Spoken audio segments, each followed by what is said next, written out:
আসসালামু আলাইকুম। Viral pant cutting করার জন্য এখানে আমি কাপড় নিয়ে নিলাম 12 ইঞ্চি লম্বা, 8 ইঞ্চি চওড়া। উপর থেকে 2 ইঞ্চি নিলাম রাবারের জন্য।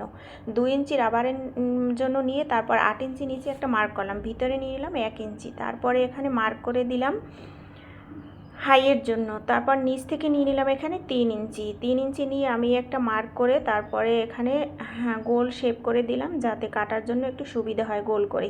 যাই হোক, তারপরে আমি কেটে নিলাম এখানে গোল করে কেটে আমি হাইয়ের জন্য মাপটা যে নিয়েছিলাম সেটা কেটে দিলাম। তারপরে উপরে হাইয়ের উপরেও চাইলে আপনারা একটু শেপ করে দিতে পারেন। তো আমি সেলাইয়ের সময় দেবো, আমার মনে ছিল না। আর এখানে একটা মার্ক করে নিলাম, যেহেতু পিছনের যখন কুচি বসাবো তখন কুচিটা বসাতে আমার সুবিধা হবে, এই জন্য আমি ওইখানে একটা মার্ক করে নিলাম। এটা হচ্ছে সামনের পার্ট, আর পিছন পার্টের জন্য তো মার্ক করতে হবে না, সামনের পার্টের জন্য আমি মার্ক করে নিলাম। তারপর যে বাড়তি কাপড়টা ছিল সেই কাপড়টা দিয়ে কুচির কাপড় কেটে নিলাম। এখানে চওড়া নিলাম আমি 2 ইঞ্চি পরিমাণ, যেহেতু এক পাটের কুচি দেবো সেজন্য কাপড়ের পরিমাণ কম, এজন্য এক পাটের কুচি দেবো। আর লম্বা যা আছে তাই নিয়ে নিলাম আমি সব। যাই হোক, এখন আমার কুচির কাপড় কাটা সব কাটা